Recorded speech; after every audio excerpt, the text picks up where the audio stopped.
evening, everyone. Welcome to True Diversity Film Series, Standing in Solidarity. My name is Donna Walker-Kuhn. My pronouns are she, her, and I'm Senior Advisor, Diversity, Equity, and Inclusion at New Jersey Performing Arts Center. This evening, we are pleased to host a conversation on hip-hop's first 5 decades featuring Chuck D, Dr. MC Debbie D, and GrandMixer DXT. This evening was curated and will be moderated by Bill Stefani. I also hope you were able to watch the film Scratch, which was provided in your registration link. And this film may also inform some of the discussion for this evening. This social justice series is part of our Standing in Solidarity initiative. The purpose of this series is to bring our community together and to encourage everyone to take part in the movement to ensure civil rights for all. On our website, you can find archived prior social justice panel discussions, as well as resources that will help you take action. We're also happy to have as our advisors the Newark NAACP, the New Jersey Institute for Social Justice, Newark Arts, the Truth, Racial Healing and Transformation Center at Rutgers University, Newark, the Africana Institute at Essex County College, Asian American Arts Alliance, and ACLU New Jersey. Now, NJPAC would like to offer a land acknowledgement, and the language we're using was created with consultation and guidance from Chief Dwayne Perry of the Ramapo Lenape Munsee tribe and Oleana Whispering Dove of the Eastern Salagi Algonquin descendants. We're grateful to them for their generosity, wisdom, and labor to craft these words. We, the Lenape, original benefactors of land once ripened and cultivated with attentiveness to the Creator and her ascendancy, express everlasting gratitude to our Creator for the traditional ancestral jurisdictions of the Munsee, Esopus, Canarsie, Capsee, Werpowes, Silanoy, and Weekasqueak, jointly known today as the Ramapo and Natikote Lenni Lenape. We are the Lenape Hoking today and will be for the remaining days of tomorrow, keepers of the past. Let this moment of recognition be a monument of action. Let it be the beginning of hope for this our Turtle Island and for the Ramapo Lenape, the Munsee people of whose land we now trod. Here on this land, in this place of the Munsee, we acknowledge our debt to those who come before us, to those who've been denigrated and suffered for the sake of cultural and land appropriation. Let this, our land acknowledgement, be the beginning of our return to unity. Let us be guardians of the water, the air, and the earth, the four-legged, the flyers, the swimmers, the crawlers, the mammal people, and the green. Let us now stand lifting our humanity and rapturing with Earth's consciousness as guardians of harmony and kindness. I now would like to introduce our moderator for this evening. We are delighted to welcome Bill Stefani. And just a little bit about Bill, celebrating the 50th anniversary of hip hop. Bill Stefani, originally a multi-instrumental musician and pioneering college radio DJ, is the man who brought Public Enemy and Def Jam to the radio. He worked with Spike Lee and Chris Rock to put music in their movies. Previously, Bill was a chief executive for Def Jam Records, Recordings, Soul Records, and Stepson Music, and he's produced artists from Rock and Roll Hall of Fame inductees Public Enemy to singer-actress Vanessa Williams, supervised music production for such films as Boomerang, BB's Kids, and Shaft. Bill has recently produced 2 acclaimed documentaries, Kaepernick in America, which was an official selection at the 2022 Tribeca Film Festival and nominee for Critics' Choice Documentary Award for Best Sports Documentary, and Philly on Fire, which was awarded the Library of Congress Ken Burns Prize in October of last year. Welcome, Bill, and take it away. Thank you. Wow, thank you so much, Donna, for reading my extensive version of my bio rather than the abbreviated one. That would have been cool too. But thank you so much. It is indeed an honor and a privilege and a pleasure to serve as host and moderator for what will be a lively and informative conversation about this culture that has just been so influential for half a century, a culture born in the Bronx, in cafeterias, in community centers, in parks, bedrooms, nightclubs, some 5 decades ago. And now we fast forward like a cassette player to today, and it's a culture influencing folks across the globe. And to talk about this culture that so many of us have been so influenced by, we have pioneers, folks who were, if they weren't at the beginning, the absolute first date of which is debated, of when the culture starts, they were pretty close. And they've been incredibly impactful for the culture, for music, for how we think about hip hop and how we consume hip hop as well. So please allow me to introduce first MC Dr. Debbie D, or Dr. MC Debbie D. MC Debbie D is hip hop's first female MC soloist. As a pioneer, she was on the ground during the birth of hip hop. 5 decades later, she is heralded as one of the mothers of hip hop culture. Her career began again in the South Bronx park jams, and in 1981, she was the first pioneer female MC to break the traditional mold from all male crews performing solo on stage. Debbie D was also sought to join Us Girls, a pioneer trio which appeared in the 1984 cult classic movie Beat Street. Her employment as a legal secretary in a Wall Street law firm secured lifetime movie residuals from SAG and BMI for Us Girls. Debbie D's discography includes Us Girls Can Boogie 2, New York City Breakers, Tom, Dick, and Harry, The Other Woman, and Evolution, the first rap record about Harriet Tubman and other notable African-American figures. Today, MC Debbie D is a hip-hop historian and flyerologist, and we want to learn more about flyerology. It's a very interesting area. The study of the origin of hip-hop through party flyers.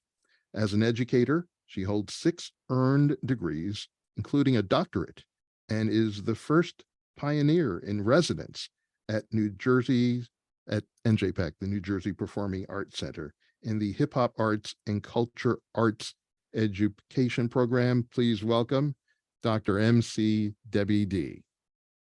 Thank you, Bill. Thank you. Thank you. Next, we have the legend GrandMixer DXT. GrandMixer DXT, uniquely dubbed the world's first turntablist, was presented with the Hip Hop Innovator Award at the Tech Experience on Thursday, April 13th, earlier this year, at the 2023 NAMM show in Anaheim, California. The award recognizes an artist whose work has advanced the art form of hip hop and honors GrandMixer DXT's contribution in innovating the turntable as a musical instrument, the impact of which can be heard in now every musical genre. DXT's turntable mastery became a game changer in the 1980s when he introduced the musical versatility of the turntable as a musical instrument, causing his mentor, the great Herbie Hancock, to coin the term turntablist when referring to GrandMixer DXT. He has appeared on several recordings with Hancock, including the incredible hit Rocket, the song that earned Hancock and DXT a Grammy. A musical virtuoso and the original DJ at the Roxy in New York City, he has also enjoyed the role of arranger, keyboardist, vocalist, and more on a number of urban and pop releases. He also innovated a technique called forensic editing, which he has used to restore Thelonious Monk's quartet recordings with John Coltrane at Carnegie Hall. He is currently working on several additional Thelonious Monk projects, and he does so much more, which we'll learn about. Please welcome GrandMixer DXT. there, and I think we gotta get Dee's mic on. Oh, okay. I'm sorry. There we go. There Yeah, we peace and blessings, brother. And thank you for that great introduction. Welcome. It's your life, not mine. It's your greatness. No, for I was sure. saying to myself, who is he talking about, man? Talking about you. And for those folks who did watch the Scratch film, you were able to benefit from seeing so many DJs pay homage to the great DXT. And batting cleanup, I referred to him as the Willie Stargell of hip hop, and he'll get that reference because he's a baseball historian amongst just so many other areas and categories which he's an expert on. Chuck D, both as a solo artist and as the leader of the groundbreaking hip hop group Public Enemy, which was inducted into the Rock and Roll Hall of Fame in 2013. Chuck D helped pave the way for political, social, and culturally conscious hip hop and music in general. Public Enemy's albums remain among the most critically acclaimed works in the history of music, including It Takes a Nation of Millions to Hold Us Back and Fear of a Black Planet. He's also been a member of the supergroup Prophets of Rage, which includes members of Cypress Hill and Rage Against the Machine. Or you can find him speaking at tech and music conferences around the world. A visionary in digital entertainment, Chuck D helped lead the file sharing movement, launch one of the first online entertainment websites, Rap Station, and a digital-only record label, the Spit Slam Record Label Group. Public Enemy was the second act to ever release an album in MP3 format, and Chuck recently debuted his new book, Living Loud, which presents the first collection of his brilliant art. It is available through Genesis Publications. Please welcome my former classmate at Adelphi University and my colleague on WBAU radio many, many years ago, where we had lots of fun together. Please welcome Chuck D.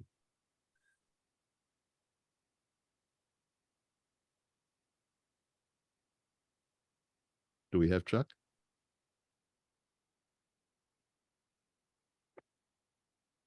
All right, we're getting our technology together so that it can keep up with the advances that Chuck has helped bring to the world. There he is.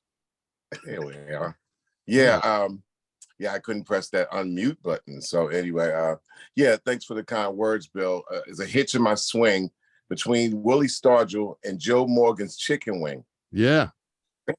But also I say that just hearing you mention Dr. Debbie D and GrandMixer DXT, I remember just almost yesterday, you bringing their records and their songs on in that same vocal manner that you just introduced them.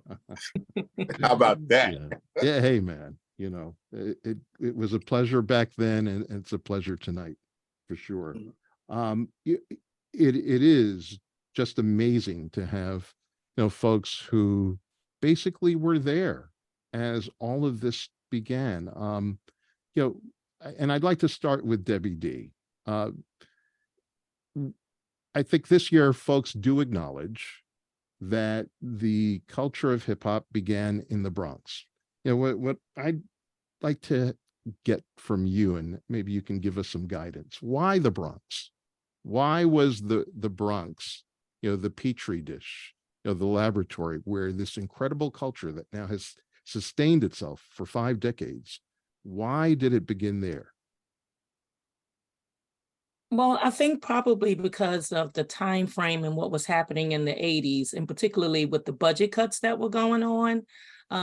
It happened all over New York City in the 70s. And I think because the Bronx is one of your most poverty areas, and particularly the South Bronx, because it's not the whole Bronx, but in particularly the South Bronx, when they removed music and arts from out of the schools, I think that's what basically sparked us as kids to find other ways to become innovative with our gifts and talents. And of course, being Black and growing up with the likes of James Brown, the Temptations, everything from Motown, all of that, and the music that we heard from our parents, I guess we just kind of migrated toward the music when we first heard it, and then decided that this was something that we wanted to do, but in our own way.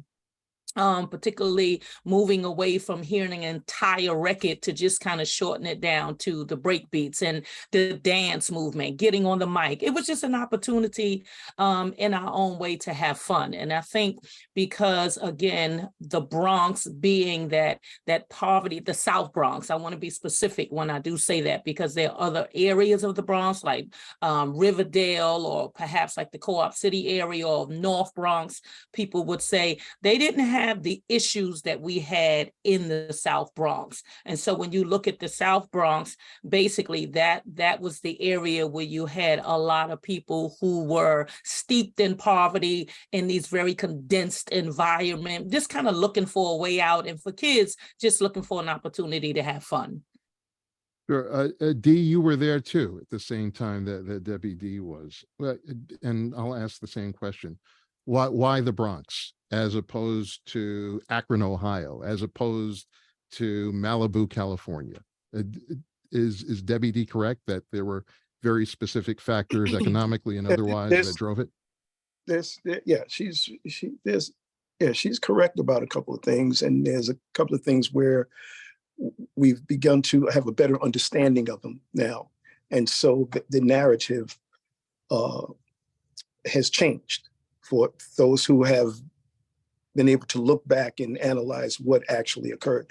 There were narratives that went into the books and the documentaries that kind of skewed what actually occurred. So the South Bronx was not exactly the center of this reaction of expression. It happened in a people, not necessarily a place. And for instance, Kool Herc lived as far west of the Bronx as you can be. You know, when you walk out his front door, there's a street, there's some grass, then there's the highway, and then there's the river. That's where he lived. And so, you know, for speaking for myself, you know, I lived in the Northeast Bronx. And, you know, when I heard bongo rock, I never heard of Kool Herc, you know. And when we was jitterbugging at that time, that was something that was going on in the school parties. You know, we didn't. Around what year was that? That's the early 70s. Mhm. Before there's a record called Bongo Rock. When we went to the movies, I think it was 1972. We went to see this film called The Thing with Two Heads, Ray Milland and Rosie Greer. And in that film, there was this song that came on that we all thought was kind of slick. And so the next year, it came out as a 45 called Bongo Rock 72. When I finally found the album said Bongo Rock 71. You know, that's when they came out with the film. The soundtrack to the film was Bongo Rock 71. And at that time, we were, you know, really in the schools, because I'm the youngest of four. So my siblings are already into some of one of my sisters is a dancer, and the oldest one was an artist at the time. And so those things they would bring home, and I would see them. But burning, you know, dancing in circles and people getting the hand, that's 71, 72. And I'm very young. I graduate from PS 111 elementary school in 73. But before that, in school, I'm looking at the sixth graders, you know, and my sister and her parties. And so I think that the narrative of the South Bronx, it plays a role in it. I think the oppression plays a role in it. I think what happens now that we have recognized that these expressions are not new. And this is where it gets very interesting, because now we see films of the 1930s of breakdancers. We see the gospel choirs who are rhyming that sound exactly like the Sugar Hill Gang. So we know that these expressions were here. I've come to the conclusion that this experience is an epigenetic thing. And so our ancestors did these same things long time ago. And they're just part of who we are as a people. And in these times of trials and tribulation, in the right time, the right frequency, and the right rhythms, which come from groups from all over the United States, we connect to them and begin to express ourselves through these songs and these rhythms. Thank you for that. Chuck, your family's from the city, from Harlem. Did they have any connections to the Bronx as well? Yeah, well, my mother and father both born and raised, out of Harlem High School on 151st Street, both of them, two doors down. And with any opportunity, like what young people try to do, everybody tried to stay in the Mecca where Black folks was at, and that was Harlem. But as mentioned before, the city left Black areas, and especially areas where Black and brown people were living, they left it for dead. It's like, y'all getting no money. And that first was represented when you start going to relatives' house, because you go in the cousin's house all the time, and almost every week in the beginning, like in the late 60s, early 70s, going back and forth. And I had relatives that started moving to the Bronx because they were younger, and because they couldn't afford at that particular time what their parents or grandparents had in Harlem. So they had to go out to the Bronx, or they had to go to some other borough. They wasn't going to Brooklyn from Harlem for some reason, but they were going to the Bronx because it was across the river, across the bridge, and straight out. I hated going to the Bronx because at that particular time in the early 70s, with people coming back from Vietnam, everything seemed to be like, okay, things in the Bronx. Number one, we had this highway that just went through here about like 10 years ago. And all communities that was alongside the highway, they got wiped out. And then white folks moved on out who owned the buildings, but still Black folks was in buildings, but the city stopped servicing the area. So cats will always be telling you about what it was 10 years before, as opposed to what it was in 69, 70, 71, 72. So I hated going to the Bronx. So different than many of my contemporaries, I'm a sports head.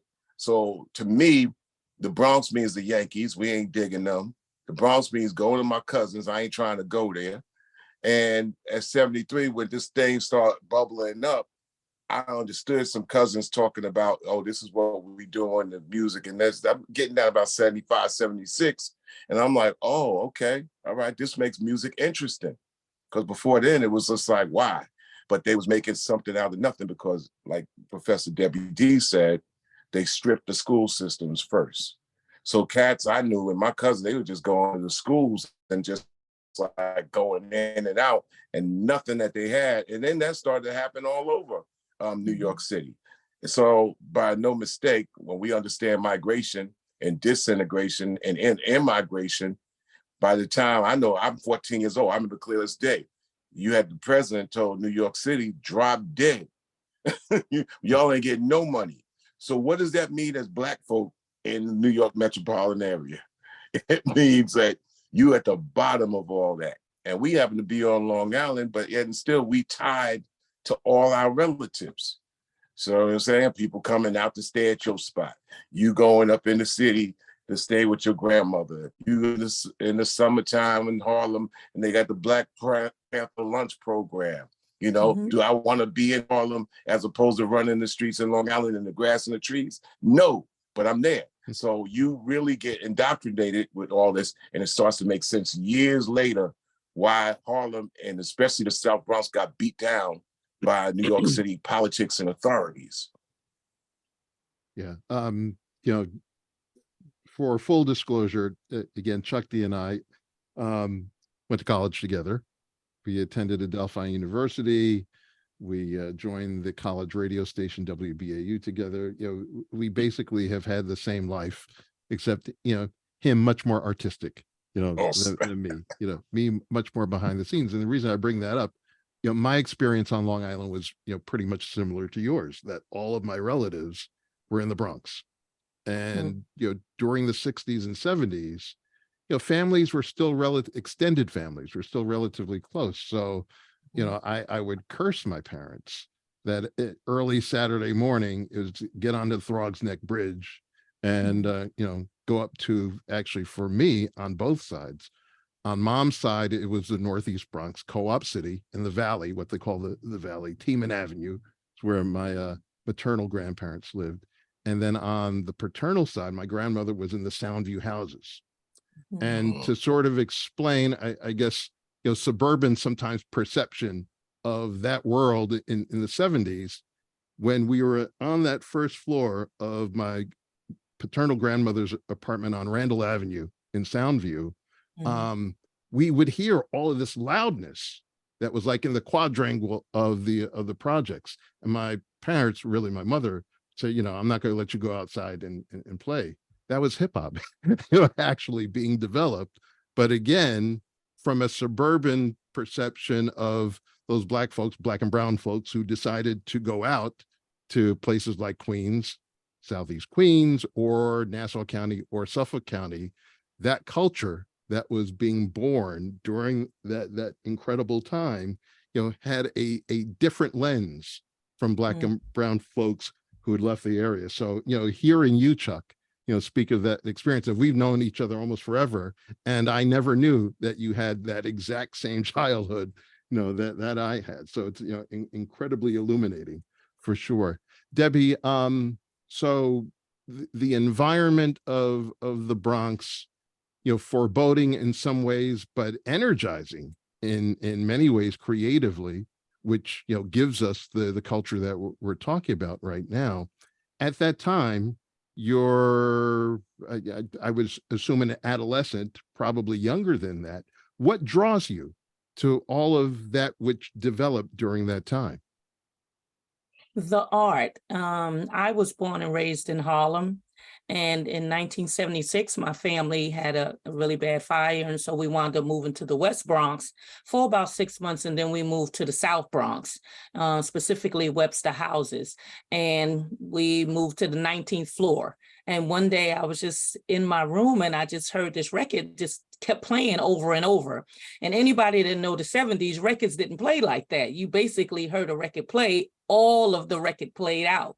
And so I'm thinking that maybe the record it's probably scratched or something, and that's probably why it's playing, because when a record scratched, back then we had real vinyl records, and when it got scratched, it just kept skipping and kept playing the same thing over and over. And then after a while, the next record played and it did the same thing. And I'm thinking to myself, what's going on? And so I was like, Mom, can I go outside? And we, again, we had just moved up there. It was a lot going on. Son of Sam, was out there, and it was just a lot of violence and different things like that. And again, I came from Harlem, but Harlem was, to me, more family orientated. Everybody was very closely knitted together, that type of thing that Chuck was just talking about. So with all of the violence going on in the Bronx specifically, and you heard a lot about it on the TV, my mother was real skeptical about us going outside since we were new to the neighborhood, but she allowed me to go out. And I just went downstairs and just kind of followed the sound. And they were basically in the middle, what I call the middle building. It was a park there in front of the middle building because Webster Houses is made up of 5 buildings. And I just heard the music and I'm just like, oh my God, I'm just so fascinated. I was 14 years old. I'd never heard anything like this before in my life. And the guy is scratching a little bit, and then all of a sudden somebody bumps into me and I turn around and this circle opens up and they're doing all these dances. And I'm like, what in the world? But it was very exhilarating. I mean, it was really, really exciting. What I think that I liked most about it is the fact that it was organic. Nobody told anybody to do anything, and it was all kids. Like you really didn't see adults there. And if you saw adults, it were probably like 20-year-olds, because when you're 14, they seem a little older than you. But as far as like my parents' age, nobody basically of those ages basically came to jams, which is what we called it at that time, because they didn't play the music all the way out. So hip hop, even though that term wasn't in use at the time, was just very strange to anybody that older people that would hear it, because how could you dance to a record if you're not hearing the whole record? And at that time, you knew the words to the record. So if every time you get ready to sing a word, the DJ is moving to another record, it's like, what? Get that crap out of here. You know, disco is still around. It's all of that. But, you know, in a nutshell, it was just really about the movement, what was going on. It was a lot of fun. It was something for us to do. And the DJ was the point person. They're doing their thing. And it was just exciting. And that night, the summer of 1977, I was addicted to hip hop. That was the night it happened. And ever since then, I was, you know, a jam chaser, like, where's the jam? Where's the jam? Where's the jam? And I was just excited about going. And believe it or not, just really quickly as I close, I kind of called one of my friends in Harlem and I said, oh my God, they're playing this music out here and these kids are dancing and oh my God. And I'm just kind of like going off and she's telling me, no, they're doing the same thing down there. And I'm like, what? And as Chuck said, you know, what a lot of people don't understand is that Harlem is right across the river. So I often say to people, if the whole house is burning, then you better believe if it's happening in the Bronx, it's happening in Harlem. And it was. So that's what it was for me. That's great.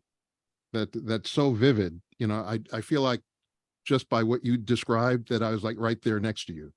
That's just how so detailed you were. Dee, you're probably in the same areas and same scenarios that Debbie D was simultaneously. You know, describe at least your vision during those key years around 75, 76, 77. Well, actually, I wasn't. I was in Northeast Bronx.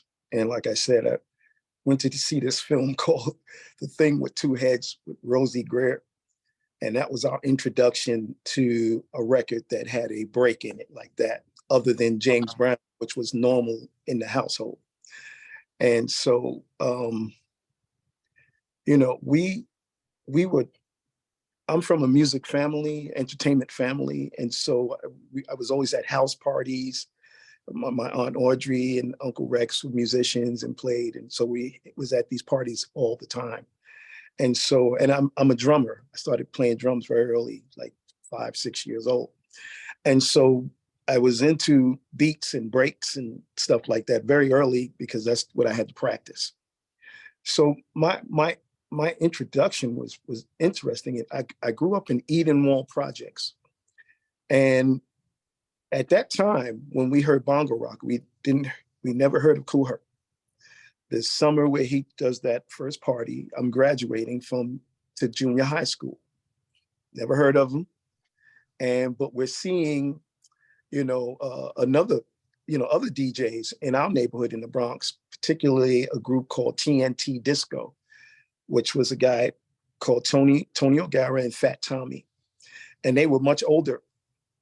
And that was my first time seeing someone play outside with records. We normally had bands come to our community and play local bands. That was my orientation to music. I played outside with the local musicians, Gregory Brown, who was my mentor actually, to come outside and play my instrument, and he was a bass player. And so when we saw Fat Tommy, you know, he was one of the first records I heard him play that's part of the Sacred Crates was Just Begun.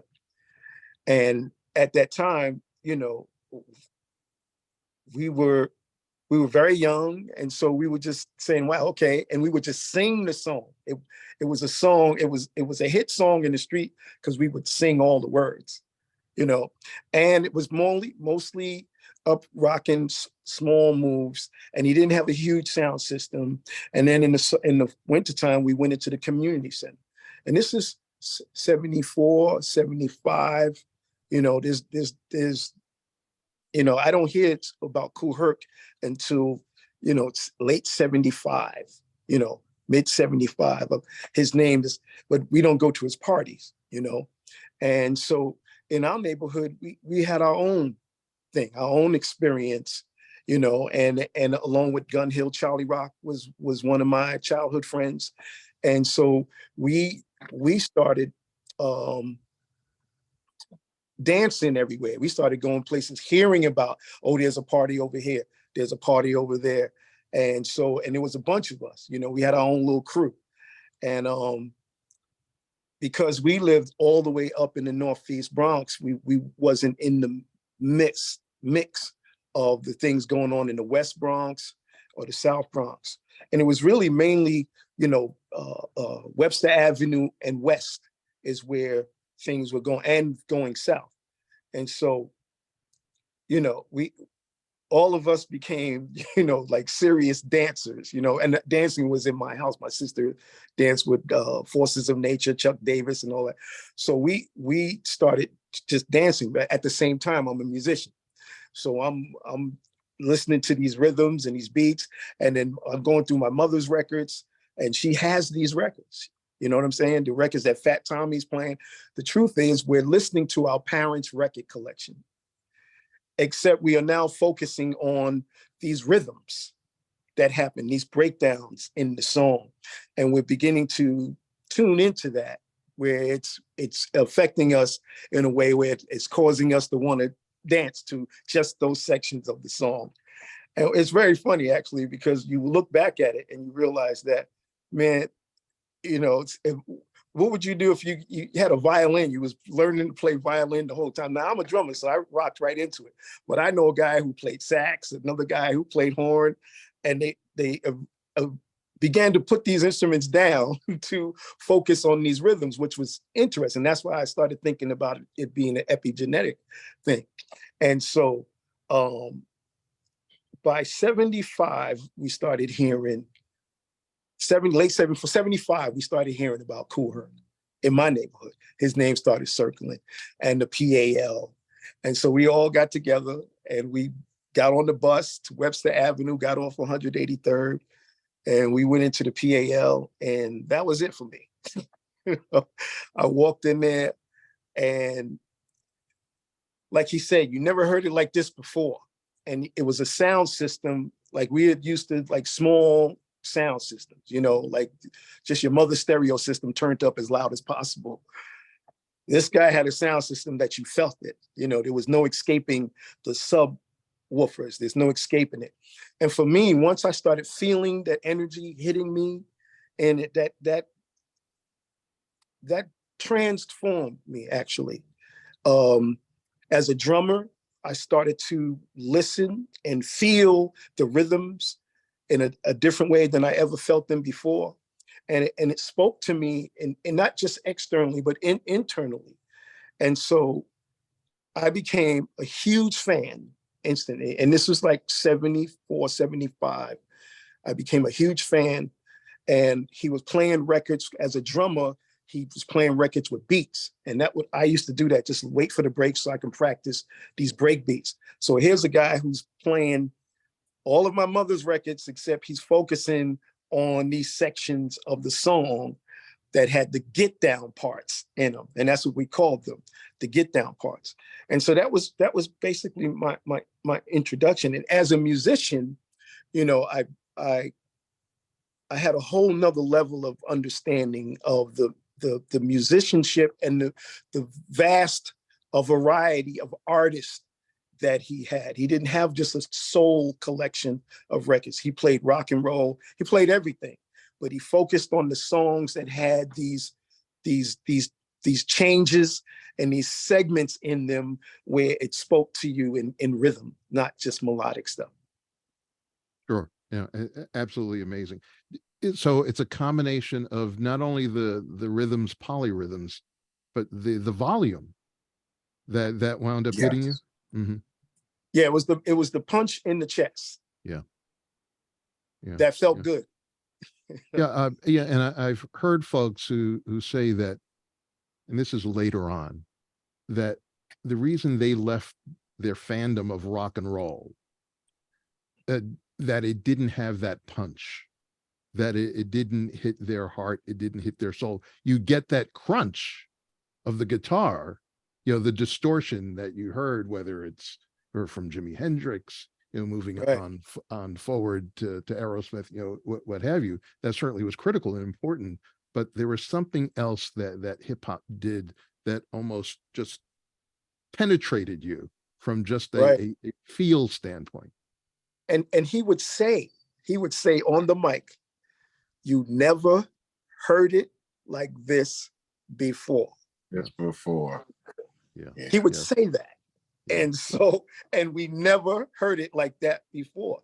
Some of these records, my mother had these records. Like I said, what we're calling hip hop is, our parents was the hip hop heads because they bought those records, and so, and to hear them at that volume, and hear the bass, you heard these songs different from your home stereo. And that made a huge impact on all of us to hear these records. Because we all ran home and started, digging through our parents' record collections and stealing all their records, to play in the community center, because we were dancers. All of us were dancers. Every single one of them. So, I started to get that feel at parties on Long Island, in the late 70s. So we had a DJ collective crew, they were our cool herd called Spectrum City. And, I tell the story of how I met Chuck D, that I was such a fan of how Spectrum City replicated everything that you just described, D, and you too, Debbie, of giving you that feel that of the music hitting your soul. They did it on Long Island. It was to the point where when I'm on the Adelphi campus as a sophomore, and I saw this young man in a Spectrum City satin jacket, and it was like seeing Michael Jackson to me. I was like, how did this superstar, who's from this crew that provides this music that changes your life, like why is he here at the most uncool place in the world, Adelphi University in Garden City, Long Island? As it turned out, he was actually a student, graphic arts design major, who actually was quite brilliant, and it turned out to be Chuck D. How does what Debbie and Dee described of that penetrating, soulful, rhythmic culture coming out of Harlem in the Bronx, how does it transfer out to Queens? How does it transfer out to Nassau County, to Roosevelt, to Hempstead, to all of these places? We know it happened quickly because as you talked about, the connections to our relatives, but how does Spectrum City replicate that exact sort of feeling and environment some, 15, 20 miles away? Well, number one, that area that once we thought was so vast, we thought it was the size of Nebraska, is really a small area. The New York metropolitan area is really a lot of islands and peninsulas who are just thrown together by highways and bridges and tunnels, right? So it seems like if the story to the world is this place is humongous, but really it's a small area in the map of the world. So meaning what? We all got the same radio stations. We all looking at the same TV shows. All of us, black and brown people especially, are a little envious of Soul Train, which comes on every Saturday. And we're like, we dance too. And we got dances to the music that's played that we see on TV too. When hip hop started to form, the thing that got me, I wanted to be an athlete, but I'm half-assed, so I ain't gonna be that. So music was a casual thing. We listened to WABC, we went to the dial and got WWRL way before WBLS came in, which was sort of kind of like posh for us or jazzy, whatever. But okay, they playing WWRL. And 1976, that's when the bug hit me. But it was a technical aspect, because as you know, as being a musician yourself, Bill, and a fine one at that, as DXT also is, you're part of bands, and bands were in Long Island because maybe their parents could help them buy their equipment. Maybe we could get together and be a band. Me, I can't play the state lottery. So music is just a casual thing, right? But at the same time, when I went to see bands play, and they would play, let's say, Skin Tight, when it's brand new by Ohio Players, and they're playing it like, they always seem to ramp it up because they're excited and they're all going to be on their rhythm, but it don't sound like the record. And so therefore, I ain't checking out no band. When I heard a DJ for the first time, and I went to play ball at this spot that had DJ on one end and people were waiting to play on the other end. So I ain't gonna play because it's a long line to play. So I'm looking on the other side and this DJ was playing. And this was a couple, years later when I seen the DJs playing this record I heard on the radio. And as a matter of fact, it was a later record by War, Galaxy. And he kept going, and I'm like, when are the words gonna come in? You know what I'm saying? Like, and he was going back and forth. And then I'm like, wow, the words ain't coming in. So that record, number one, must be about this big. You know what I'm saying? How big can this record be? What is going on? So I was just more curious. And then he brought in the words and I was like, okay, so it was the technical aspect of it that just threw me. And when they was playing a record at once again, the volume, right? I was like, I'm hearing Galaxy, I'm hearing, this music. Some of it's heard on WWRL, some of it ain't. Tapes are passed around, I'm hearing it now loud with volume. That's catching my attention. My first spots, 1977, I'm getting my first job. I'm going in the city. Another thing that turned me on about hip hop is what? I'm a graphics cat. So I'm looking at trains and I'm looking at graffiti very judgmental. I'm going to work every day. I'm like, you know what? That kid is dope. Why did he cover this? Why was his whole work? train? Right. No, why was this whack kid cover his work? Because, one day you see it's fresh, right? The next day, that kid's work is covered up. So I was really judgmental because I'm a graphics head and also about being a flyologist. I first came to Spectrum City saying, look, the way these rock bands are doing it, DJs can have logos too. DJs can have flyers that stepped off too, that really did the thing. I first went to Hank Shockley and said, listen, I'm a fan of Spectrum too, just like Bill said he was. I said, but the reason that your parties ain't popping and they ain't the jam is because your flyers is whack. And he looked at me side-eyed and was like, and I'm saying, listen, I'm a fan. I could make your flyer dope. It wasn't until maybe like a year later, Hank heard me on a mic at Adelphi and he saw me. He was like, who was that on the mic? And I was like, yeah, I'm only on the mic to get whack cats who come from Brooklyn, the Bronx, and Manhattan to Adelphi who think they could just get on the mic just because they from there. So they messing up my dance because I wanted to dance with some girls on the campus. But if a whack DJ and a whack MC was on, then girl look at you like, I'm not, they ain't what I'm used to. So I ain't going to dance with you.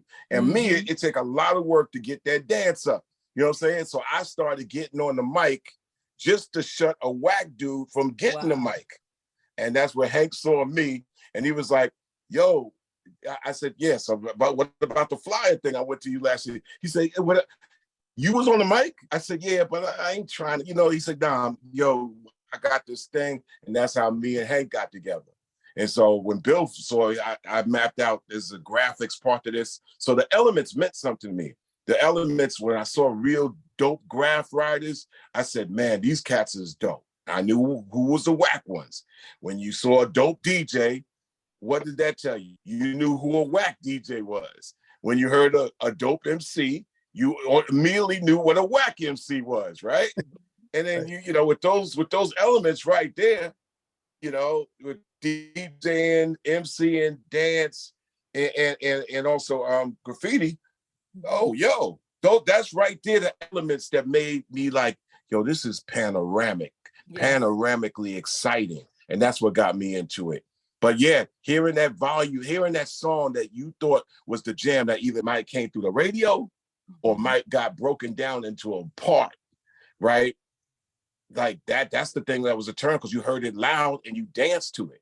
Even later on in the game, when I heard Good Times, I mean, Good Time, Eddie Cheever broke Good Times. And I stared at him. I said, that's too country slow. But the DJs made it something else. Yes. And this is after Chic was like roasting with, they had they dance, and then they got funky with us with Freak Out La Freak and all that. And then when they came with Good Times, I was like, how are we gonna dance to that?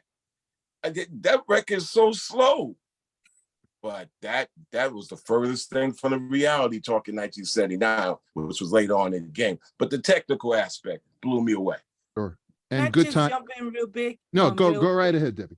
I just wanted to say, in regard to what DXT and Chuck was saying, even past Kool Herc, when you started hearing all the other DJs, because the sound was so loud, because it wasn't that many DJs that had a large sound system. So when you heard the sound, your legs start moving so fast, you was like, I got to get to this jam. You just heard the beat, and that just, I tell people all the time, the flyers were only used for indoor parties. Bambaataa did a few flyers, maybe about 2 or 3 for outdoor. But for the jams outside, all you needed to do was drop the beat. If you drop that beat, and particularly in an area like mine, Claremont, 27 projects, every kid in that area is flocking straight to that jam. So that's how it was. And in regard to the flyers, if you have people like Phase 2 or Buddy Esquire make your flyers, because they were so phenomenal in what they did, that drew the crowd just by looking at the flyers. But if somebody did a whack flyer, people were like, nah, I ain't going to that. That's going to be whack. So in regard to what you were just saying, Chuck, it's so true. It's so true. Just the whole aspect of it really just made you move, and you really begin to feel the impact of the culture from it. Debbie, tell us about that study of flyers. A flyerology. Flyers. Oh, I love the flyers. I have my doctorate, and of course, to have an earned doctorate, you had to do a dissertation. So that's how I really got into research. And one day I said to myself, let me research these flyers. Let me just go a little bit deeper. When I got them, basically, and just kind of want to show just some of them. But when I first got the flyers, I started collecting those that had my name on it. And most kids basically kept them because, again, Chuck, they look good. So you was like, can I have the flyer? People still have flyers for 40, 50 years. And then after a while, I just started taking an in-depth study and just really looking at, as Chuck said, there was some flyer makers like Anthony Riley that did a logo. Most people basically put their names on flyers, but he put his logo embedded into the artwork of the flyer. And just, flyers, what they do is they tell the stories of hip hop. When people say, we don't really have anything written down, almost anything you want to know about the early days of hip hop is written on a flyer. The style of dress, where the party was, how much it costs, who's playing at the party, what did people look like? Because sometimes some of the flyer makers would kind of draw images of really what we look like. The places we played at, the locations, the fee. You get a chance to see the evolution from kind of just going to a party and it's kind of like a free for all. And then by the time you get to Harlem World, you see things like it's a metal detector. And it's like, what? Why you got metal detectors? Or, they're talking about, oh God, let me see. You gotta check your weapon at the door. Like if you look at the earlier flyers, you didn't have any of that. As a matter of fact, your earliest flyers are all handwritten. And then after a while, you get into the printing part, you get into the images and the drawing, and then you kind of move from the black and white into the color flyers and pictures of what we look like, real photos of us that we kind of gave to the guys and they kind of printed out. So the flyers tell the story of the evolution of hip hop, and I just love them and I love breaking them down. It's an opportunity that I get to even track the history of a person, because one of the things, and I'll say this as I close, that a lot of people don't know, and I'll quote Prince Whipper Whip on this from the Fantastic Five, the earliest years of hip hop was like Checkers, people are just moving from one crew to the other, one crew to the other, and flyers give you an opportunity to see that movement and then where they finally land and their careers begin to take off. So they provide a lot of information. Hey, Amazing. hey, Lisa, you're like, you know, $2 for ladies, $5 for guys. And 50 Stuff like people that. gonna get in free. Right, Yep, right. yep, no doubt, no doubt. You know, it's interesting because, you know, I was in a talk the other day and with Coke LaRock, and we were talking about the early days. And one of the things that in that conversation we discovered is that there's a whole segment that occurs with very few flyers. Mm-hmm.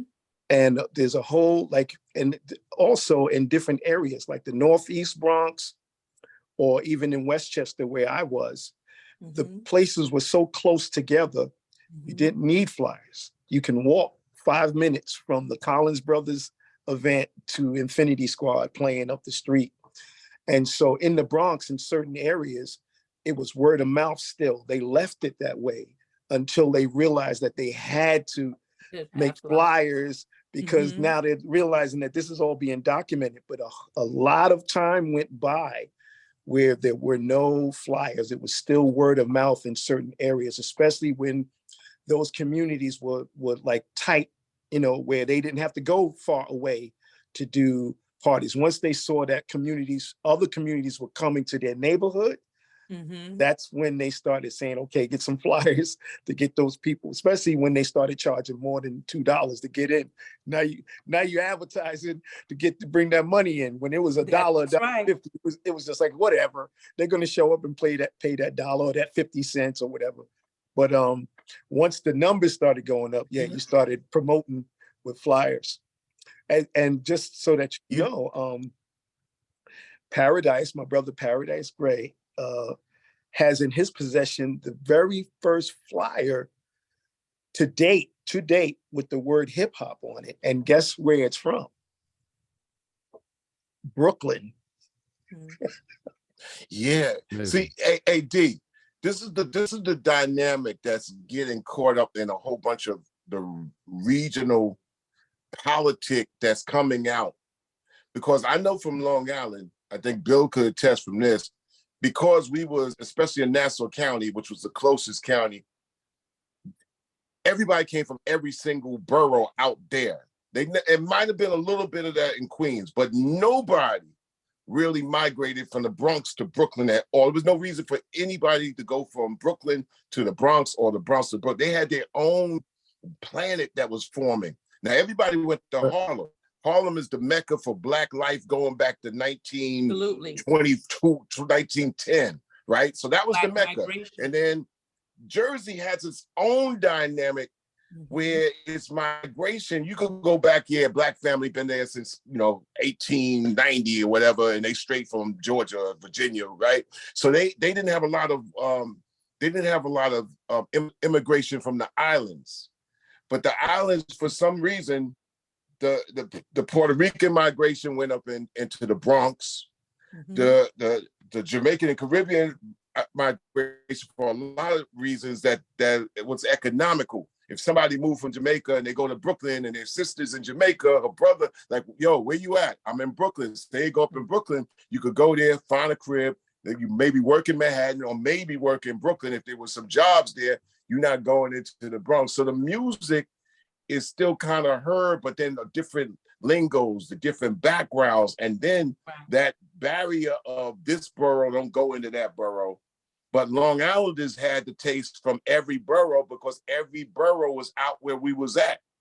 Even Queens had its own dynamic where people moved there in the 50s, but a lot of that was Harlem into Queens, not really the Bronx into Queens, or not really even Brooklyn. Well, maybe Brooklyn and the Queens too. So a lot of this migration and melting pot thing started to form out in the 70s and even in the early 80s as far as the music mixture.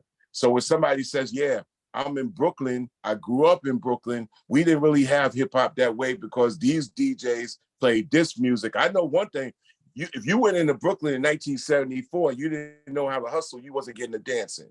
I mean, hustle was a complicated dance, and a lot of disco in the beginning wasn't white computer music, Giorgio Moroder. It was like a lot of different combinations of merengue, up-tempo, timbales, a little bit, a lot of that, also the music also by Fania up in the Bronx, Puerto Ricans with their style of music, mixing it. Yeah, exactly.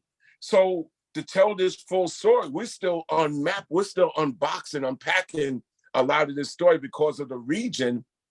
And yes, it has hip hop relevance. It might not be ground zero only because the Bronx significantly was a young culture.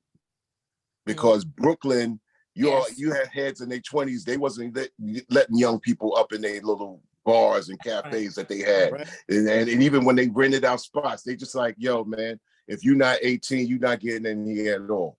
You know what I'm saying? You just got to grow up, and we ain't got that many parks for you to do your thing in. But that's that whole other conversation. It doesn't exclude it, but it's why the Bronx significantly said, we're going to do this thing this way right now with this age group.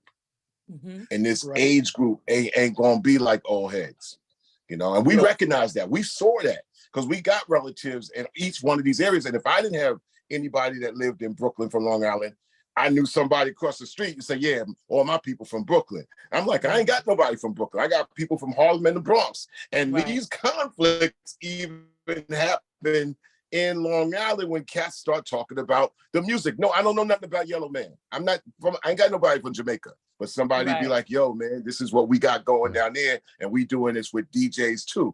So it's funny how all these things come into discussion, because I consider y'all scientists, Lisa, and also DXT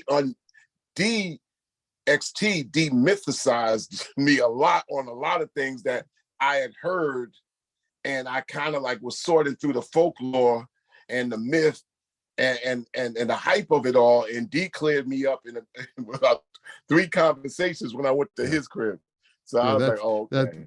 That's what DXT does. He's like Clearasil. He'll clear up your complexion on all this stuff for sure. But we have about 8 to 10 minutes with our panelists just to have and continue this incredibly dynamic, robust conversation. But then we're going to go to questions, and we have all sorts of folks on the chat, on the Q&A coming in. It's amazing, this engagement here. I see names like Alicia Crow and Joe Conzo, the famous photographer. I mean, we have some great people who are bringing questions up. But Chuck, you brought up Good Times, and Good Times allows us to move over to what in essence is the changeover, because Good Times then begets a record coming out of a business that was placed in New Jersey. We're the New Jersey Performing Arts Center, so we have to acknowledge Sugar Hill Records in Englewood, New Jersey, deciding to transfer this incredibly vibrant culture that young people are developing, throughout the New York City region into an industry. And that record is Rapper's Delight.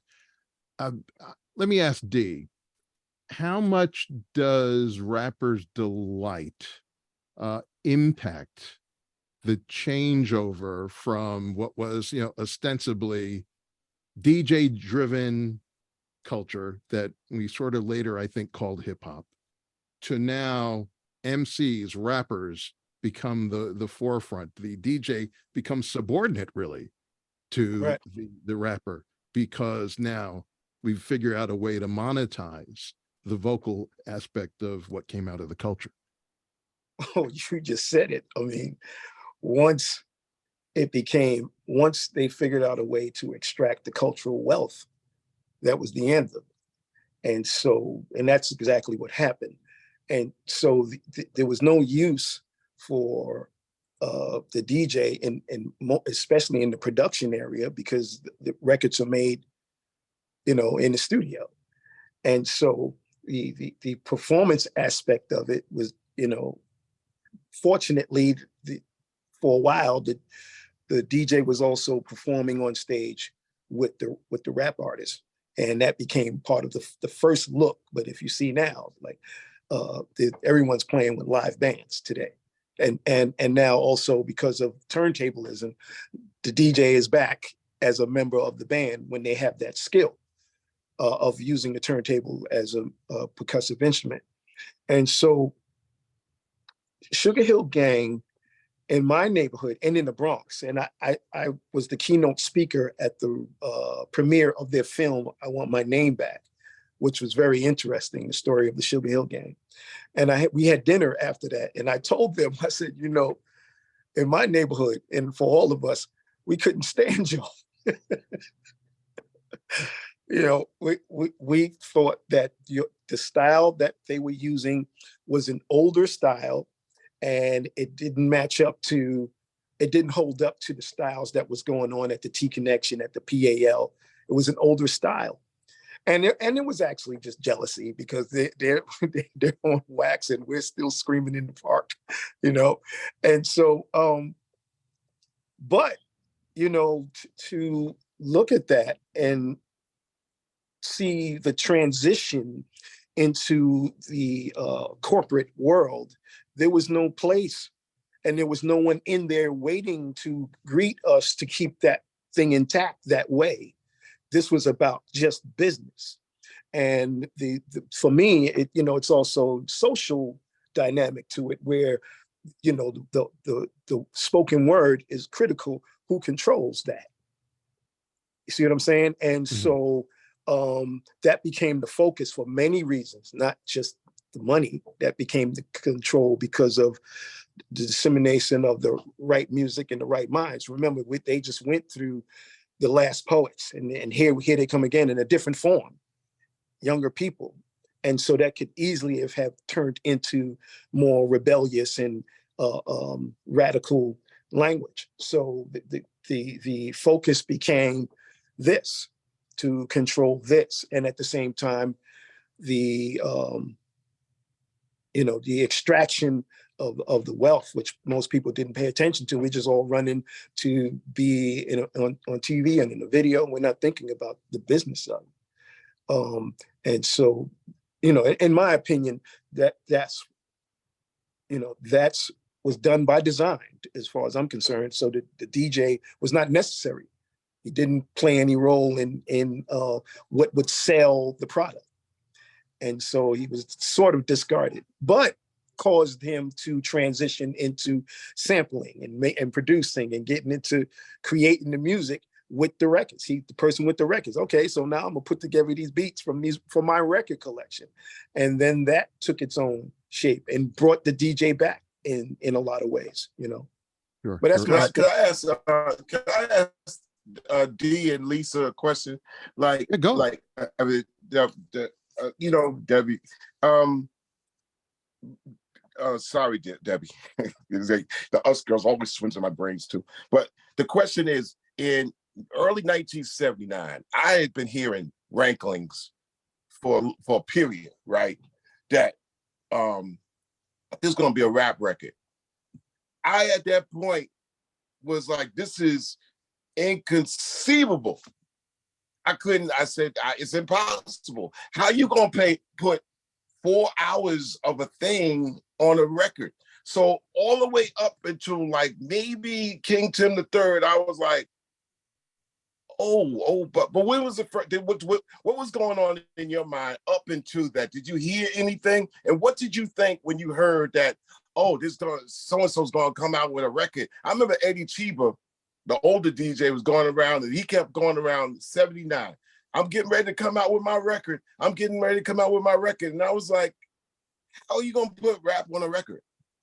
What was the first time that y'all heard, Debbie and D, you know, like the same thing? Because in my mind, I couldn't see it happening. Well, the first time I heard rap on a record was definitely the Sugar Hill Gang.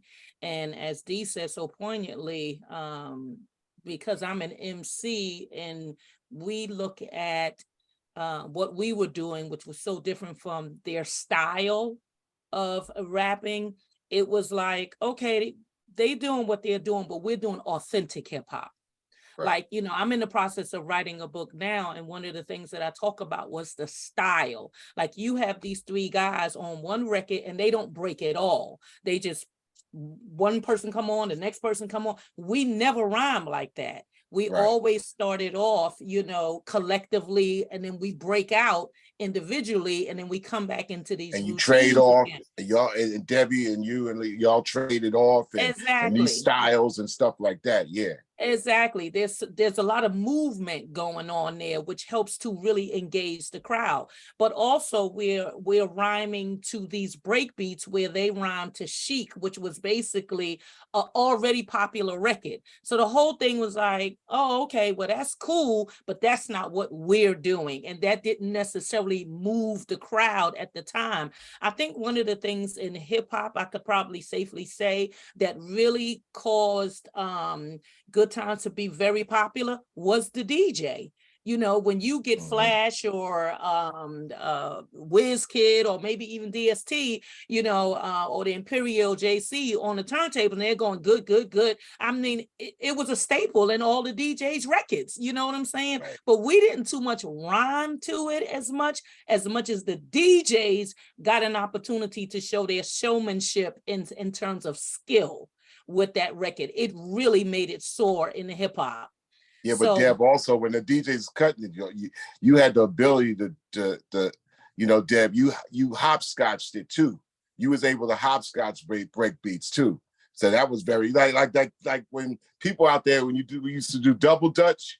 You was able to hopscotch DJs. Well, that's double when you dutch would on pick DJs. up your DJ. You know what I'm Yeah. saying? You wouldn't really straight rhyme because the DJ Right. is doing so many tricks with that record. Those DJs that I'm talking about are DJs that's not just playing the B part. They're going good, good, good, good, good, good, good. You know, all of that. So you are basically just hyping up your DJ at that particular time.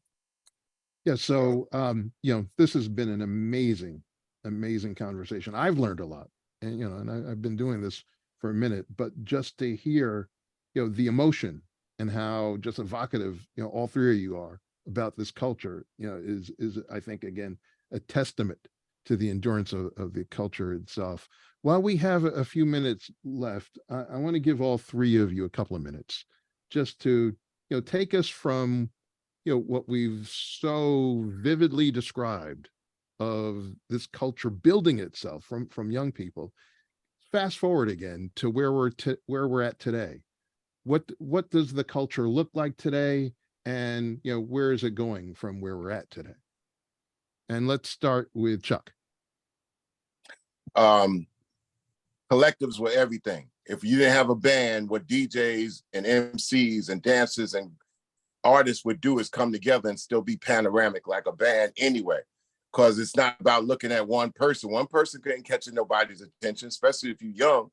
So when you went to the event, you was in the audience, and it behooved the person on that stage to make, yeah, you were in the audience, but you might get me on a one-to-one. Maybe you might out-rhyme me one-to-one, but you're not out getting my crew. So when you come here, you're gonna stay in the audience and be awestruck by what we do up here. When the record companies came about, in the beginning, there was collectives and there was crews, you know, or there was a significant DJ. In the 90s, what happened, and we must remember this too clearly, Bill, is you could extract the one person, or you could Lionel Richie the group, and it made it easy for renegotiation. But in our cases, since we the bottom of the bastard music pile, they're gonna say renegotiation or renegotiation, which means, you know, it's about that one element and that one person only, and we always could renegotiate with that person, as opposed to a collective coming and saying you got to negotiate. I think X-Clan was the last the last thing that a record existence corporation wanted to deal with. Somebody stopping the Brooklyn Bridge and going up into an office talking about another contract. So they realized that, listen, we're going to take one person and we're going to keep launching the one person. We're going to keep what we call it. I'm getting all kinds of names mixed up, but we're going to Phil Collins everybody instead of Genesis. Instead of Genesis. No more Genesis. Mm-hmm. Phil Collins. And Yeah, good point. and so when I think when that happened, this is what we're looking at today. So and along closing, the problem that artists might have today is being able to separate the line between what they can do in performance and what they can do over the fan that's watching them. Whenever you have a fan that's looking at you and feels that they can get you, then what would they pay for it? Why would they be a fan? If they can do what you do, I mean, why am I a fan of it? And that's one thing that separates sports. You could say the teams suck and this and that, the play is whack and all that. The closer you get to that field, you realize, oh, I can't do that. Hip hop once had that thing. You could talk all that junk or whatever, but when you go into place to be and you see that DJ and you hear that MC or that whole crew, you saying, you know, we're going to have to form a crew to compete, or we just got to stay in the fans or just walk away. And that was the biggest, to me, that's the biggest difference over the 50-year period. Let's look at Hip Hop 51, and this is a growth for that. Debbie D. I think for me, I always think about girls and the roles that we played in the beginning of hip hop. For the most part, girls were in crews. You know, you always had these male crews and, you know, this gender mix where it would be one girl in a crew. I was the first to step out and become, you know, a professional soloist and being booked by promoters and all of that. And today, for the most part, what you have is girls as a soloist on stage. But what I do like about that is that girls are kind of really being recognized for their lyricism.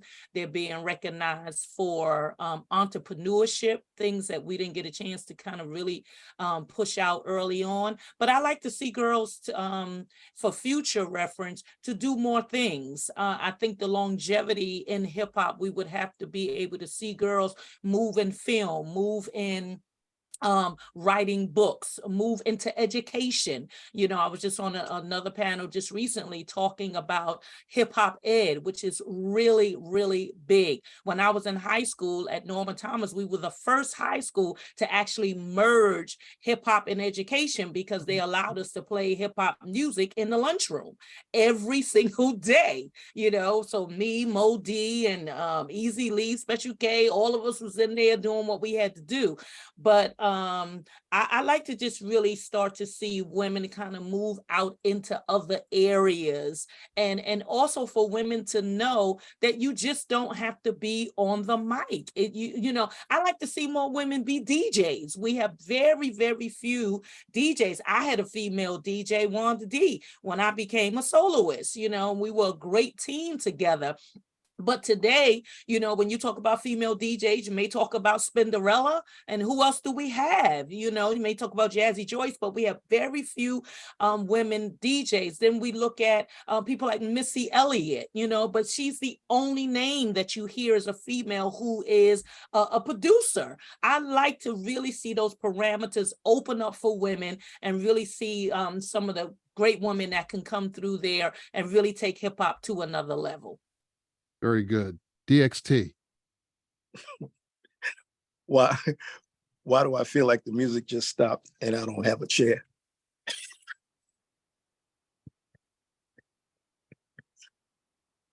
Hey man, you know, we are at the point now, 50 years in, looking at what's being disseminated and sold as entertainment appears to serve another purpose. And at some point, we have to look truth in the face and not flinch.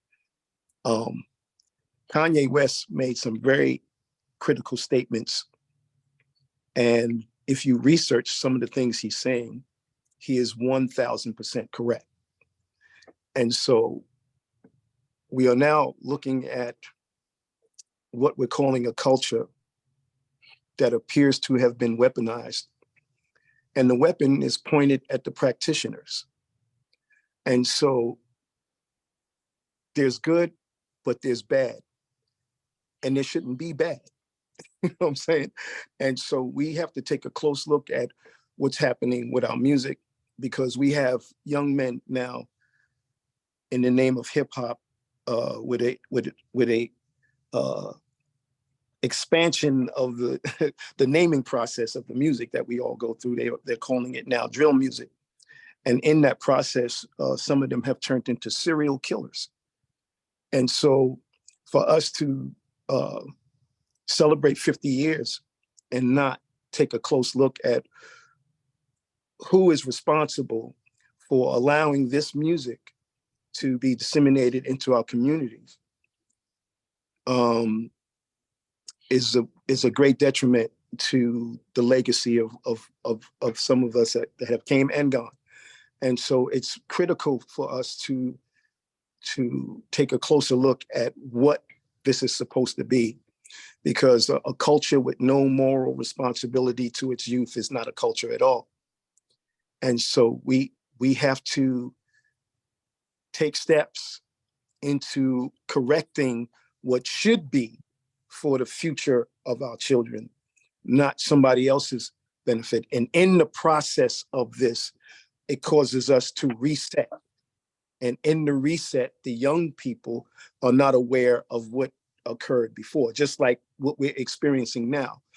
My research shows now that this is not new. It's new in our time. But what we're doing has happened before. And because we were not aware of it, that old saying, if you don't know your history, you're doomed to repeat it. And so here we are repeating things that have occurred. The first rap record I ever heard really was Pigmeat Markham, Here Comes the... Right. But I'm not making the connection because I've been conditioned to see it as new. And so I've been reset.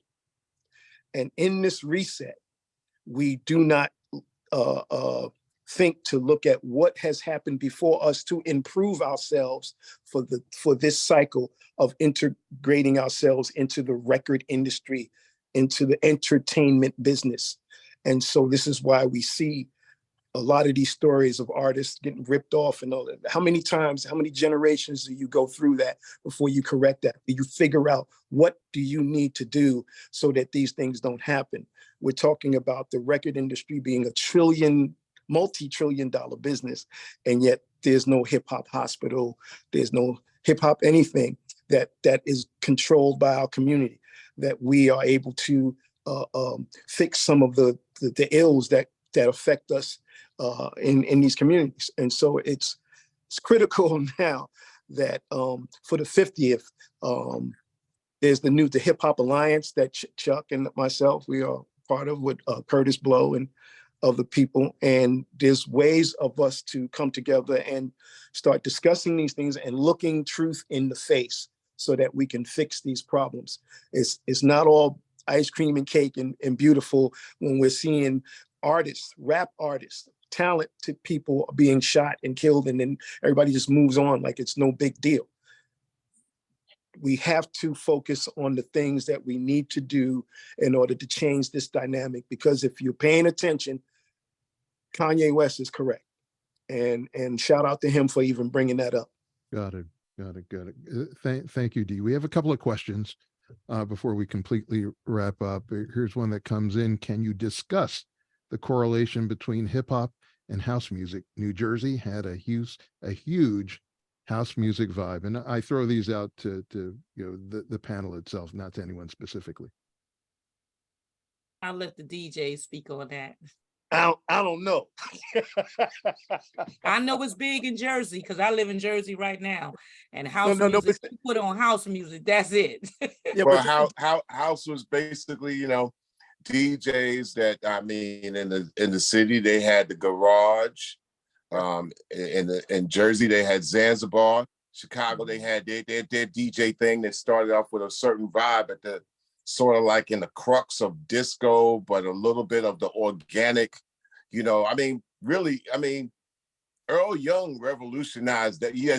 As you would know, D, Earl Young revolutionized all that feeling and spirit, and the way he drummed and played with Philly International. And then out of that, a little bit more up-tempo dancing, a little bit more combination, Gamble and Huff, the way that people danced in New York, it's quicker and stuff like that. So house, I think, kind of kept on to it. they didn't tempo down. They didn't tempo down out of that. And Right. they dancers kind of stayed with that tempo while the younger people brought hip hop and they tempoed it down and they beat it up. The beats was like something.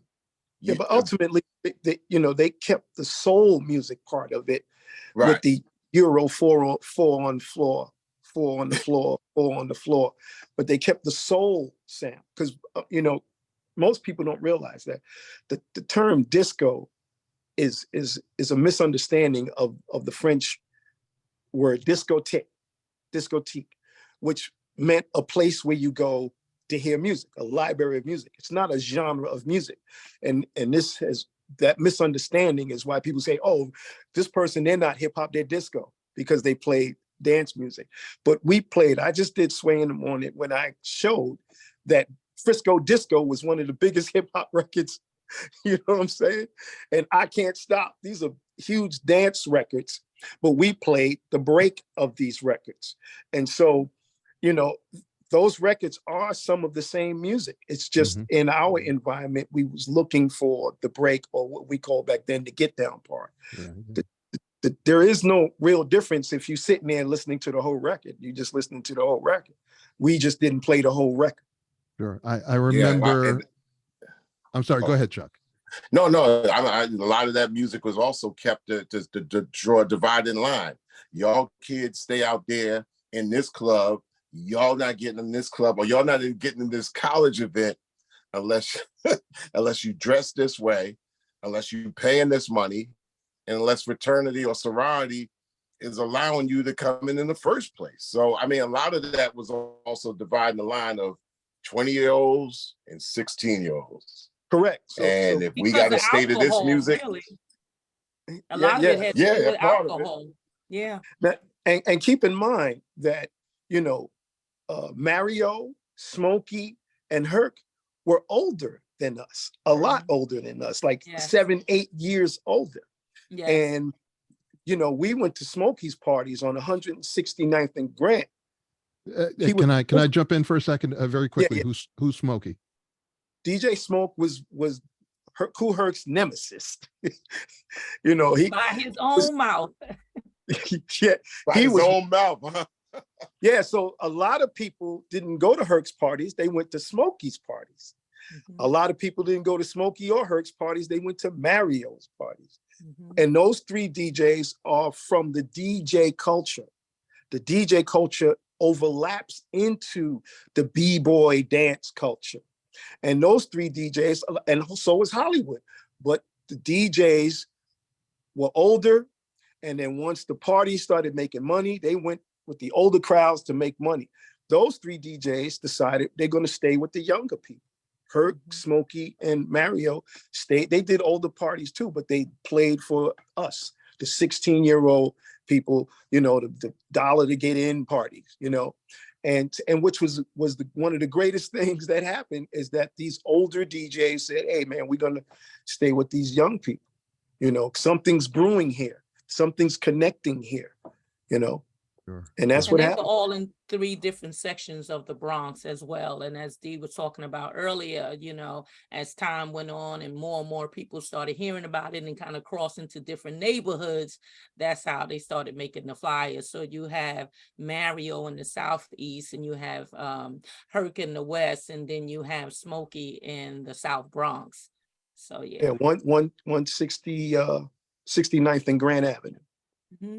And his whole entire block, well, half of his block was abandoned, like literally abandoned. He was literally squatting. Might be the only building on the block at that time. He That's was during literally that urban decay. Building, and he had the electric cord going outside into the light pole, and we would go there and he'd play out the window, and I always tell that story. I'm not going to tell it now, maybe another day, when the second time he battled Kool Herc at the PAL was one of the most, and that was the day that I said, okay, I'm going to definitely be just a full-blown DJ. I put my drumsticks down that day. I put my drumsticks down that day and said, I'm going to do this, because that was one of the most incredible experiences for me, for Smokey to set up his equipment in front of the stage. Herc had his speakers on the stage, and Herc's system was so loud that when Smokey was playing, you couldn't hear him.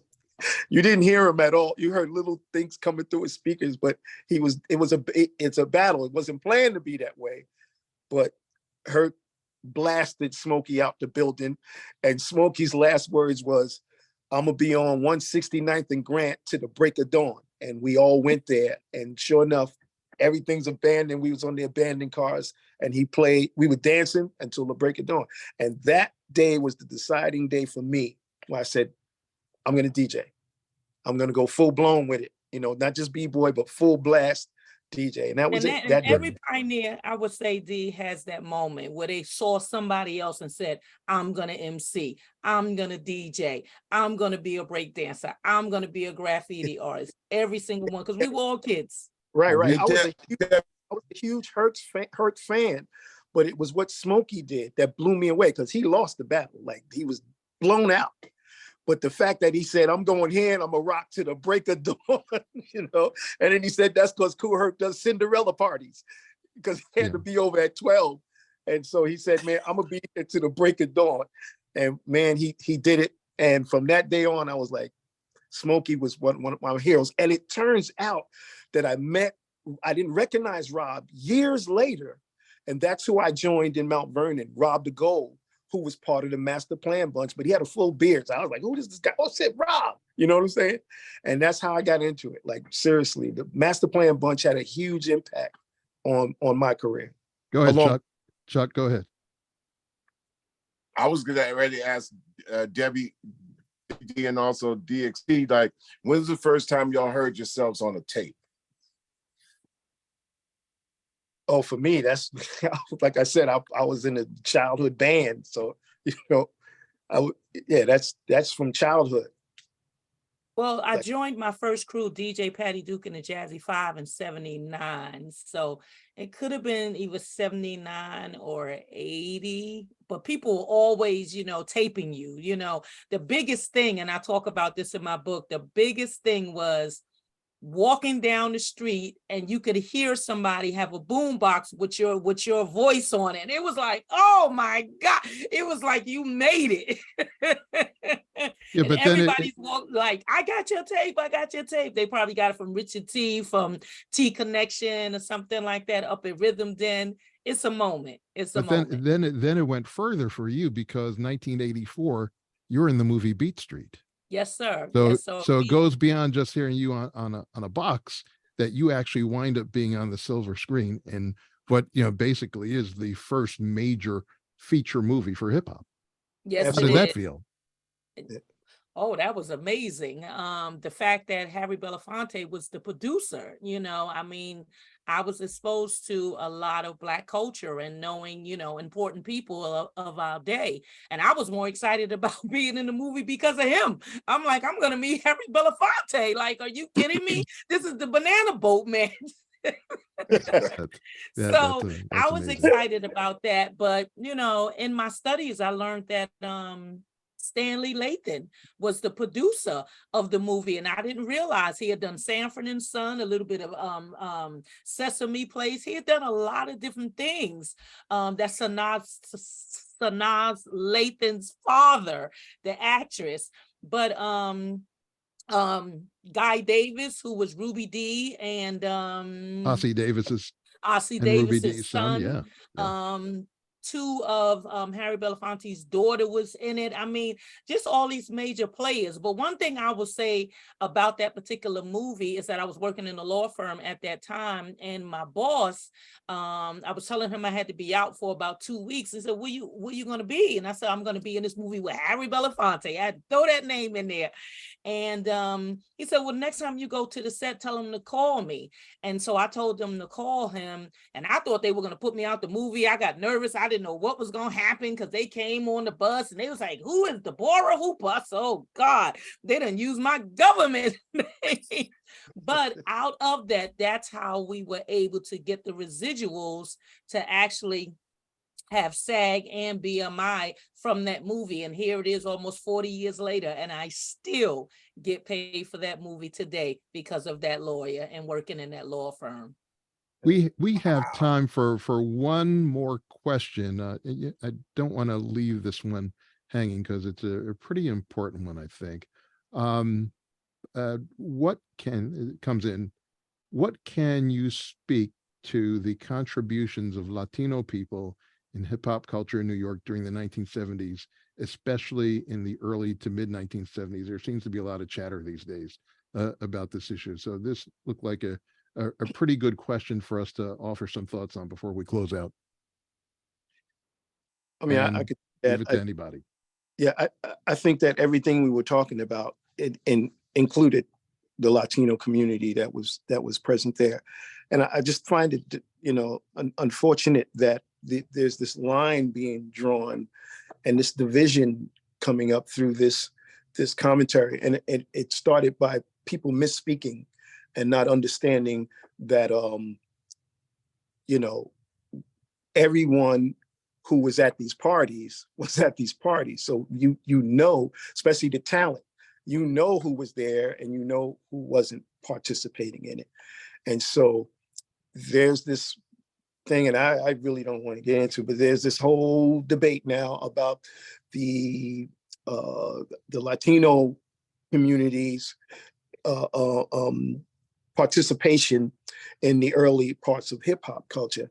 And I think Fat Joe, I think he misspoke when he put a definitive number, 50-50, on the table. And there were Hispanic people and Latino people and people from the Caribbean and islands. I'm a first generation B-boy. And at least 5 or 6 of my first generation people from all over the place, Panama, Puerto Rico. I just recently discovered that my father's family is from Ponce, Puerto Rico, and everybody's going nuts. I'm getting calls, hey, D, you Puerto Rican? And so it's a journey, and I think that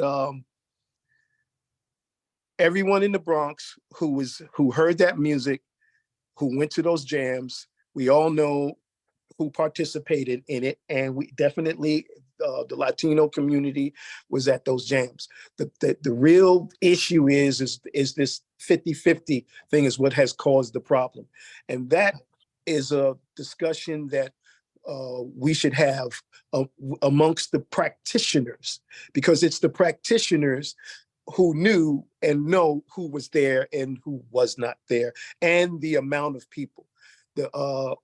My Puerto Rican brothers and sisters who were the practitioners there, they're the ones who can easily say what it was because they were there. No one else needs to answer that question except for the practitioners. My brother Joe Conzo, Charlie Chase, Whip the Whip, Ruby D. They should be the ones speaking on that.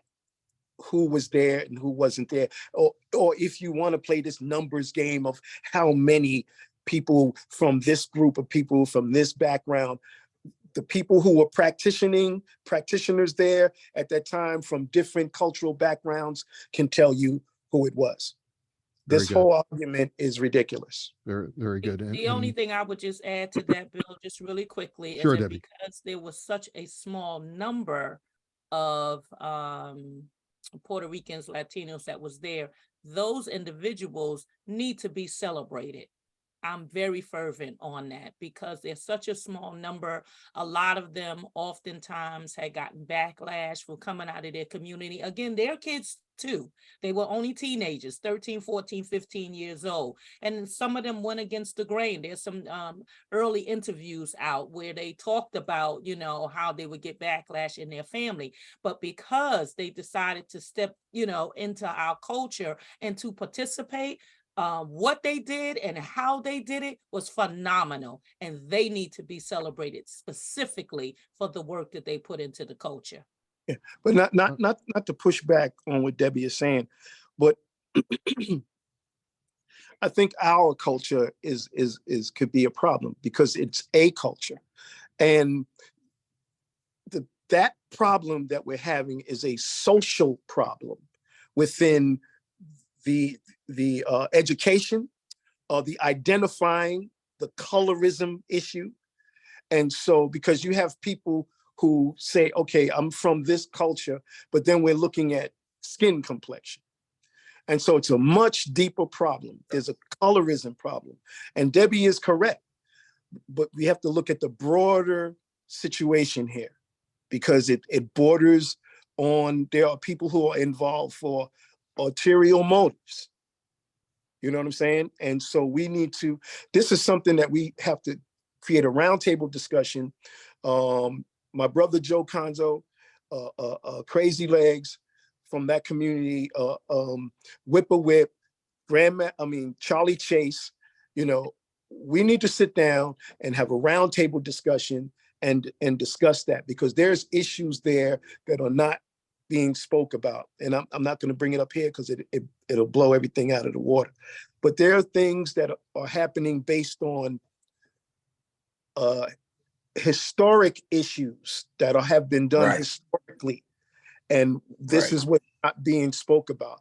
There are things there are appropriation problems that have happened historically.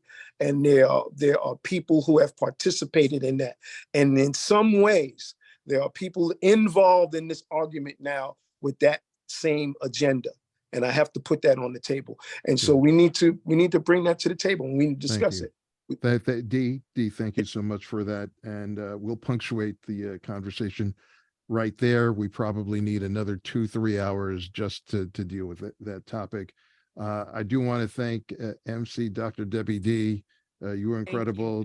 DXT, fantastic. And my brother, for sure, Chuck D, all three of you for your time, for your scholarship, for your passion, and for your contributions to building this culture. For our NJPAC team, I want to thank Donna Walker-Kuhn.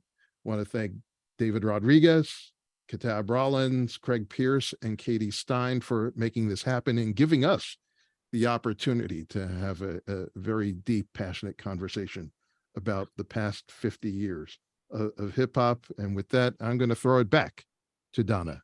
Donna, take it away. Thank you. This has been like going to graduate school in hip hop. I've got pages and pages of notes. Thank you so much, every single one of you. Just echo Bill's word, your experience and sharing it so clearly so we can really follow the thread. Like 50 years, and we see what that looks like.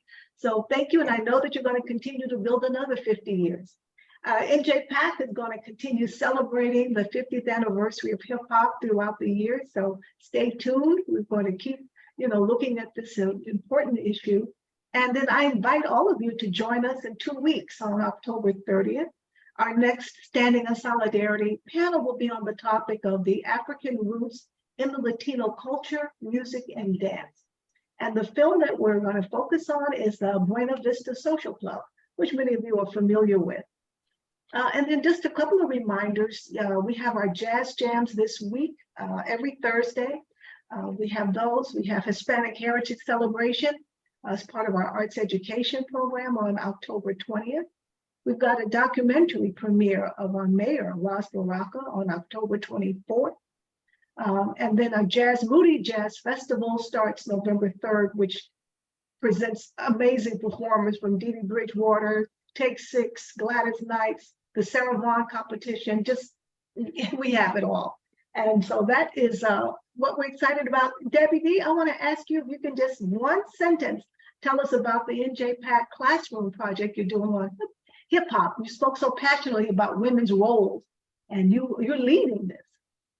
Well, at New Jersey PAC, as you know, I'm the pioneer in residence. And so I basically teach emceeing, and also I'm a performance coach. Yeah. And then I also teach at the schools and the residency side of it. And basically I teach the 5 elements of the culture there at the schools, and at New Jersey PAC, basically teaching kids how to get on the stage and perform and connect with their audience. And I think that's part of the missing element when it comes to hip hop, because at the end of the day, when you get rid of everything else, people come to dance and have a good time. And you will always keep a job if you know how to rock the crowd. Okay. Thank you. And for all of our viewers, this panel will be on our website, so you can watch it, you can share it. Please do. njpac.org/stand. So thank you again, everyone. Have a wonderful evening. Thank you. Thank you. Good night. Thank you. Good night. Good night. Thank you. Good Appreciate night, you. everyone. Good seeing you.